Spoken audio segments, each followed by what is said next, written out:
자, 이번 순서부터는 김태현 변호사 그리고 송국건 영남1고 서울취재본부장 두 분이 함께 하겠습니다. 두 분 어서 오십시오. 안녕하세요. 네.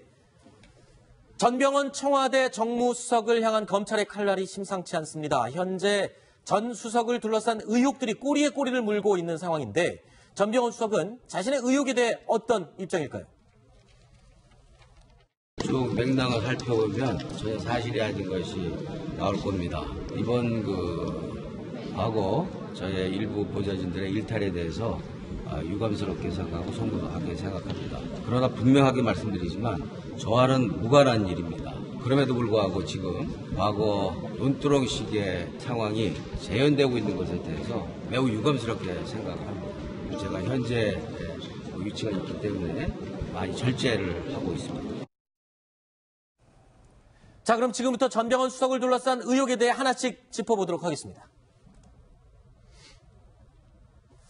먼저 첫 번째는 구로구에 있는 19파라는 조폭과의 통화 내용입니다.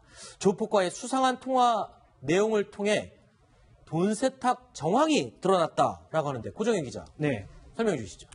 네, 맞습니다. 지금 이제 전병헌 수석과 정무수석과 그 전 비서관 윤모 씨 등을 조사하고 있는데 검찰이 첨단범죄수사 일부에서 조사를 하고 있습니다. 네. 그런데 올 1월이죠. 올 1월 서울중앙지검 강력부에서 이 구로 19파의 이 도박 사건에 대해서 조사를 하다가 이 배모 씨의 전화 통화 기록을 한번 열어보게 됩니다. 네. 그런데 이 배모 씨가 이 전병헌 수석의 전 비서관인 윤모 씨와 통화를 한 내역을 확인하게 되는데 이 배모 씨가 이 돈 세탁한 8천만 원을 차 안에서 전달하겠다 이런 내용의 전화 통화를 검찰이 확인을 하게 된 겁니다.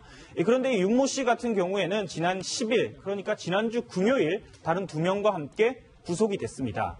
롯데 홈쇼핑이 이 전병헌 수석이 회장으로 있던 한국 e스포츠 협회에 3억 원 가량을 후원을 하는데 이 후원금 3억 원 가운데 1억 원을 횡령한 혐의로 구속이 됐습니다. 그런데 이제 이 상황 정황을 한번 맞춰보니까 이 당시 그 1억 원 중 일부를 1억 원을 횡령한 1억 원을 윤 씨가 돈 세탁을 구로 19파에 있는 배모 씨를 통해서 요청을 했고 그 자금 중 일부 이 비용과 뭐 수수료 같은 거를 떼고 8천만 원을 배 씨가 이 전병헌 수석에 돌려주는 정황, 윤 씨에게 돌려준 정황이 아닌가 이렇게 확인이 되는 겁니다. 자, 그 녹취록을 검찰이 확보해서 조사 중인데 그렇다면 이 돈을 세탁해준 배모 씨 어떻게 보면 이 사건의 중요한 열쇠를 쥐고 있는 키맨이라고 할 수 있을 것 같습니다.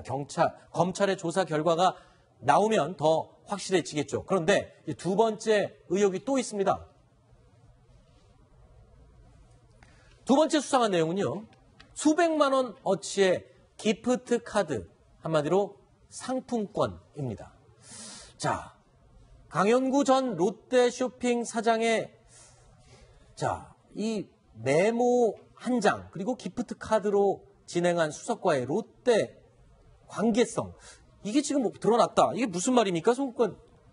네, 강현구 전 롯데 홈쇼핑 사장이 검찰 수사를 받다가 자금 사건을 수사를 받다가 압수수색을 했겠죠. 거기서 전병헌 500이라는 이 메모가 나왔어요. 전병헌 500이라고 써 있는 메모요. 그러니까 이것을 그 시점에 작년에 이것은 한번 문제가 됐었던 이야기죠. 그렇죠. 비자금을 수사를 하다가 그 전병헌 수석 쪽에 기프트 카드라는 것을 미리 돈을 입금을 시켜놓고 그래서 카드 형태로 받아서 그것을 결제를 하는 것이죠. 네. 그 카드가 발급이 됐는데 그것을 전병헌 수석의 자녀가 학교 근처에서 사용을 했다. 학교 근처에서 사용하고 그것도 기프트 카드를 사용하면 적립까지 됩니다. 그 적립까지도 했다. 그러니까 결국은 롯데 쇼핑에서 발행한 기프트 카드가 전병헌 수석의 자녀가 사용을 했기 때문에 네. 그것이 일종의 뇌물로 전달된 것이 아니냐. 네. 그런 의혹이 같이 곁들이는 거죠. 자, 그러니까 롯데 홈쇼핑이 구입한 기프트 카드를 전병헌 수석의 자녀가 학교 근처에서 썼다. 도대체 이게 어떤 과정을 통해서 전달이 됐는지는 모르겠지만 이게 누가 들어도 이 뇌물로 인정을 할 수 있지 않을까 이렇게 의심할 수밖에 없겠죠. 그러니까 그 당시 이제 이 얘기가 나왔을 때 네. 검찰에서도 그런 의심을 할 수가 있겠죠. 어쩌면 롯데홈쇼핑의 기프트 카드가 이 자녀한테 왜 전달이 됐을까? 전병헌 전 수석을 통해서 자녀한테 간 것이라 하면 어쨌든 500만 원이라도 전병헌 수석이 받아서 넘긴 거니까 전병헌 수석은 넌 뇌물이 대가성이 없다고 하면 정치자금법 위반으로 조사하고 기소를 할 수도 있었겠죠. 근데 다만 당시에 거기서 이제 수사가 덮은 건 뭐냐면 액수가 사실 좀 미미했어요. 네. 그러니까 현역 의원은 현역의 딸이 500만 원 기프트 상품권 썼다는 걸 가지고 조사하기가 더구나 그 당시는 전병헌 수석이 야당 의원 시절이었거든요. 네. 잘못하게 되면 총선 전으로 야 이거 뭐야 야당 의원 제갈 물리는 거야 라는 의심을 살 수도 있으니 이 500만 원의 액수가 그렇게 많지 않기 때문에 수사가 더 진행되지 않았는데 그리고 나서 또 이제 국정농단 사건이 터지면서 좀 검찰이 워낙 그쪽으로 힘이 좀 쏠리다 보니까 유혐의하고 지나가게 된 거죠. 그런데 이제 이번에 어떤 연유에서인지 모르겠지만 다시 이 사건이 불거지고 다시 수사가 시작된 겁니다. 네. 자, 전병헌 수석은 과거에 전병헌법을 발의하는 등 홈쇼핑 재승인을 아주 까다롭게 해야 한다라고 목소리를 높였습니다. 그런데 유독 롯데 홈쇼핑에 대해서 태도가 확 달라지는 시기가 있습니다. 바로 그 돈이 오간 시기 직후에는 롯데 홈쇼핑에 대해서 착한 홈쇼핑이라며 칭찬을 아끼지 않았습니다. 그런데 지금 보면은 L 홈쇼핑은 전량을 보상을 해요. 그래서 기본적으로 남은 잔량에 대해서는 전액 환불하고 그리고 이미 소비자가 복용을 해서 없는 제품에 대해서는 다른 상품으로 대체하는 방식의 어쨌든 전량 보상의 그 방식을 취하고 그 일관성 있고 그 공평한 환불이 이루어져야지 이른바 착한 홈쇼핑 채널이 오히려 더 손해를 보고 좀 이기적인 그런 그 방침을 세운 홈쇼핑 채널은 이득을 봐서는 그것은 사회적 그 정의에 맞지 않죠. 자, 바로 세 번째 의혹입니다. 착한 홈쇼핑이라고 갑자기 태도를 바꾼 전병헌 수석. 그러니까 홈쇼핑 재승인을 까다롭게 해야 된다고 줄곧 외쳐왔던 그렇죠. 사람인데 갑자기 이렇게 태도가 바뀌었다. 그 시기가 후원금 3억 원이 e스포츠로 건네진 직후에 이렇게 입장이 바뀌었다. 그러니까 그 직전 2014년에 네. 그 전병헌 수석이 미래창조과학방송통신위원회라고 있습니다. 참 네. 이름이 긴데요. 국회에서 여기서 그 홈쇼핑 재인가를 재승인을 그 간장을 하는 그런 상임이죠. 네. 그렇기 때문에 그때 당시에는 본인 방송법 개정안을 발의를 하면서 전병헌법이라고 이름을 붙였어요. 그래서 그 홈쇼핑 재승인은 아주 까다롭게 해야 된다. 이런 네. 이야기를 했고 또 특히나 불공정 행위가 적발이 되면은 제재 수위를 높여야 된다. 네. 이렇게 이야기를 했습니다.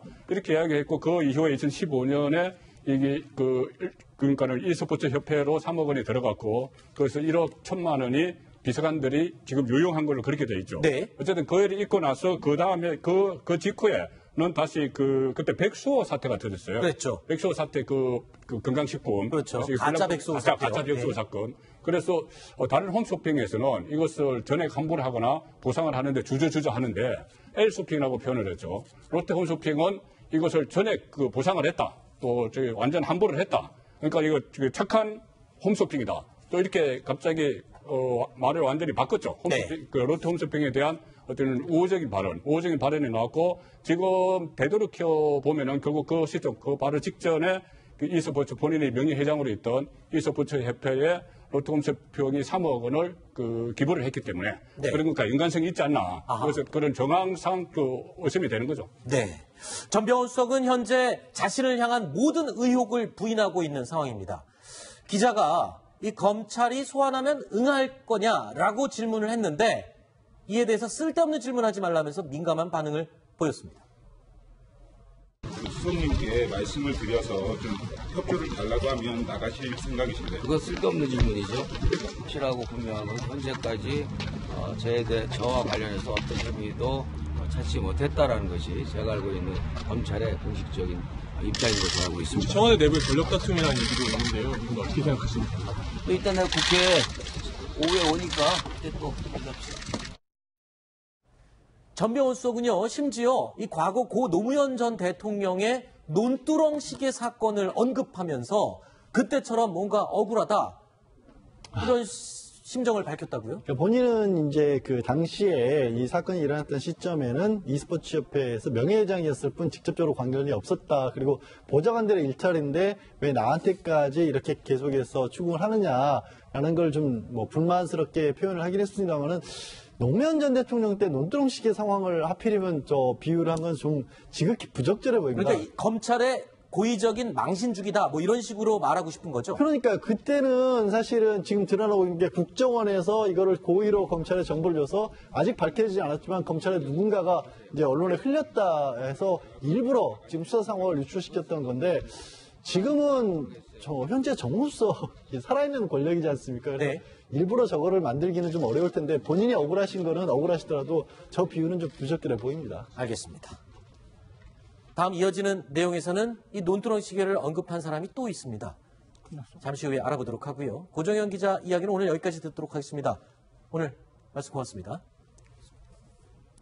네 가지 이야기 살펴봤습니다. 5번째 소식이 준비되어 있습니다. 오늘 저희가 1위로 꼽은 소식입니다.